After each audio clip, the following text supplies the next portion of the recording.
font l'actu et ils sont sur RJFM. 7h45, l'invité du jour. Il est l'heure des portes ouvertes également au lycée Madame de Staël. Ça sera samedi de 9 à 17h. L'occasion de venir découvrir l'établissement. C'est 4 hectares avec de la verdure, évidemment. C'est le site en balcon, un peu, que vous connaissez au-dessus de Montluçon. Près de 1000 élèves aujourd'hui, autour de 1000 élèves au lycée Madame de Staël. On en parle ce matin avec la proviseure de l'établissement qui est avec nous en direct en studio. Béatrice Dufour, bonjour. Bonjour. Et merci d'avoir répondu à notre invitation. On le disait cette semaine avec vos collègues, confrères des autres lycées montluçonnais, notamment les portes ouvertes là, alors que la plateforme Parcoursup est ouverte. C'est évidemment un temps important. C'est un temps très important, en effet. Donc, nous serons présents pour accueillir tous nos futurs élèves et étudiants ce samedi de 9h à 17h. Avec présence évidemment des équipes enseignantes, j'imagine, des équipes de direction et des actuels lycéens. C'est important qu'il y ait un échange direct. Avec présence de toute la communauté éducative, des représentants aussi des fédérations de parents d'élèves et nos élèves et étudiants qui sont particulièrement dynamiques et actifs dans l'accueil de leurs futurs camarades. Évidemment, vous encouragez peut-être les futurs lycéens, par exemple, à venir avec leurs parents. C'est toujours important de savoir où leurs élèves vont mettre les pieds peut-être l'année prochaine. Tout à fait. Bien sûr, nous accueillons les familles. Je vais organiser 3 temps d'information particulièrement destinés à l'entrée en seconde, donc avec les parents, comme je l'ai fait les années précédentes. Donc 3 temps vraiment de conférences, de mini-conférences sur l'entrée en seconde, qui est un moment important. C'est un changement, effectivement, dans le grand établissement, 10h, 14h, 16h, en termes d'effectifs, je le disais, environ 1000 élèves, un établissement donc de grande taille à l'échelle du secteur, avec des effectifs qui sont à peu près stables. On sait qu'il y a une perte globale d'élèves sur l'académie. Alors en fait, comme partout, effectivement, le lycée Madame de Staël subit les effets de la baisse démographique, mais néanmoins, il y a une stabilisation en effet des effectifs à présent. Alors pour les futurs lycéens, il y a donc ces parcours d'enseignement général avec des spécialités, des options qu'on retrouve pas forcément partout. C'est aussi ce qui fait votre force. Oui, tout à fait. Je voudrais corriger quelque peu l'image qu'on a du lycée Madame de Staël qui est connu sur le territoire comme étant plutôt un lycée artistique et littéraire. En fait, la réalité est tout autre, puisque nous avions un large panel de spécialités de l'enseignement général qui comprend effectivement des spécialités artistiques, littéraires, mais aussi économiques, et j'ai presque envie de vous dire surtout scientifiques, puisque actuellement le trio de spécialités le plus choisi au lycée Madame de Staël reste le trio scientifique, physique, chimie, mathématiques et sciences de la vie et de la terre.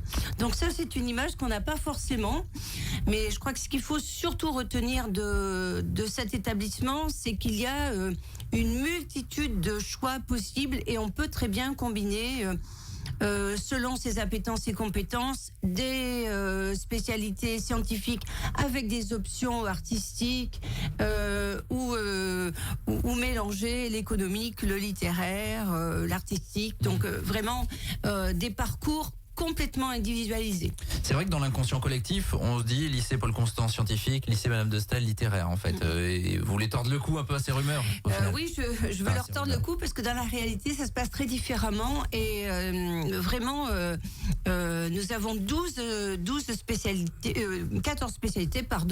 et une bonne douzaine d'options et d'enseignements complémentaires qui permettent des poursuites d'études extrêmement variées dans tous ces domaines, y compris scientifiques. Malgré tout, il y a aussi un attrait particulier pour ceux qui viennent vous voir pour les langues. Vous proposez des parcours en lien avec l'anglais, avec l'espagnol notamment, qui sont importants. Alors effectivement, plusieurs parcours linguistiques. D'abord des parcours euro, anglais et espagnol. Une filière tout à fait spécifique avec un double diplôme espagnol et français qui est le Bachibac. Et puis plus récemment, depuis 2 ans maintenant, un baccalauréat français international qui fait la part belle, bien sûr, aux langues vivantes, mais dans lequel, de manière à avoir des profils différents, nous avons aussi une DNL physique-chimie. Donc, toujours avec cette idée de vraiment personnaliser le plus possible les parcours et les rendre très riches. On enseigne des disciplines scientifiques aussi au lycée Madame de Staël. C'est ce qu'on va retenir de cette interview, notamment ce matin, pas que évidemment. Alors on parle des futurs lycéens, on parle aussi des futurs étudiants, parce que le lycée Madame de Staël, ce sont aussi 2 classes préparatoires aux grandes écoles qui fonctionnent bien aujourd'hui. Alors, je veux particulièrement insister sur la classe préparatoire littéraire, parce que là aussi, nous avons des particularités. En l'occurrence, dans cette classe préparatoire, nous avons des spécialités telles que théâtre et musique, qui sont des spécialités rares en classe préparatoire. Musique, par exemple, n'existe en classe préparatoire que dans 4 établissements sur le plan national.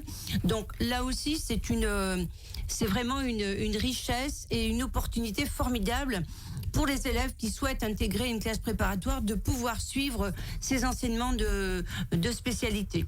Ouais, classe préparatoire évidemment pour intégrer ensuite des cursus de grandes écoles, c'est important. Évidemment, c'est du travail, c'est beaucoup de travail pour ceux qui fréquentent évidemment l'établissement sur ce point-là. Alors c'est beaucoup de travail, mais nous avons des classes préparatoires dites de proximité, ce qui veut dire que l'effectif est un effectif plus réduit que dans des très grosses classes préparatoires, et la philosophie est un peu différente, en ce sens que les équipes sont particulièrement proches de leurs étudiants et les accompagnent vraiment vers la réussite. Nous, notre objectif, quand on accueille des étudiants en classe préparatoire, que ce soit en classe préparatoire littéraire ou en classe préparatoire économique que nous poursuivons en 2e année à la rentrée, nous nous attachons à garder nos étudiants et vraiment les mener à la réussite et leur permettre d'obtenir les concours vers les grandes écoles qu'ils convoitent. Cet aspect proximité, finalement, c'est ça que vous mettez en avant. Tout à fait. Il y a également l'internat labellisé, internat d'excellence. On a déjà fait des sujets sur cette antenne.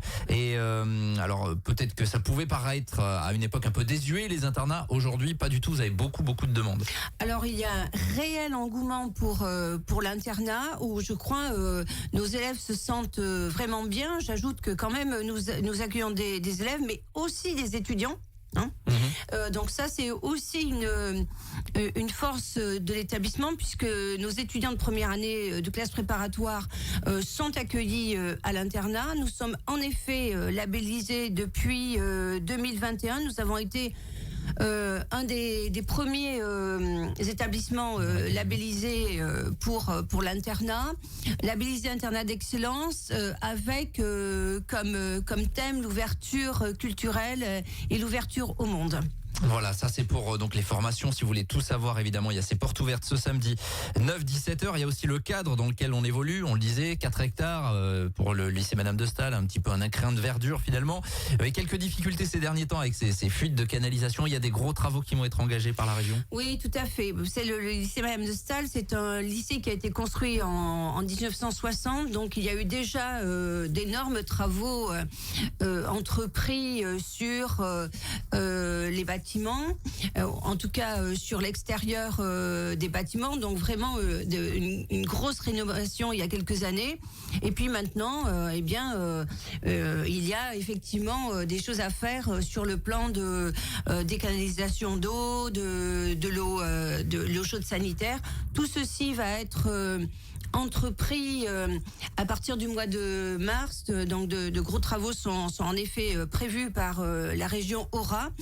J'en profite d'ailleurs pour remercier la région, parce que qui nous apporte un soutien, j'allais dire franc et massif dans les aménagements et travaux que nous avons à réaliser. C'était évidemment attendu. Il y a aussi des travaux qui ont été entrepris en matière de sécurité. On sait que c'est une priorité justement de la région qui finance les lycées. Il va y avoir des choses qui vont être faites en la matière. Oui, alors il y a effectivement toute la sécurisation des locaux qui va être reprise, et puis tout le système de téléphonie qui va être revu. Voilà, ça c'est à venir. Ça impactera la vie des lycéens là sur cette fin d'année ou ça se voit pas forcément? Alors, on essaie de programmer évidemment les travaux de manière à ce que l'activité pédagogique puisse continuer à se dérouler dans les meilleures conditions.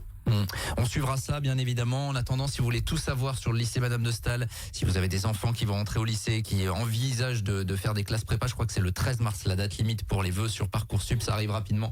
Il y a donc ces portes ouvertes en même temps que les autres établissements montluçonnais ce samedi 9-17h avec également des mini-conférences pour les entrées en seconde, vous l'avez dit, 10, 14, 16h et puis le site internet lycémadamedestaël.fr. Merci Béatrice Dufour. Merci beaucoup D'être passée à notre micro ce matin. Proviseur du LEM, puisqu'on a le droit de l'appeler comme ça, hein, bien sûr. Encore, oui.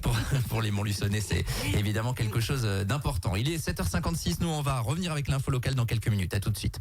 Tous les matins, 7h45, l'invité du jour en direct sur RJFM. Retrouvez l'invité du jour en podcast sur rjfm.net et l'appli RJFM, mais aussi en replay vidéo sur YouTube et Facebook. RJFM. Portes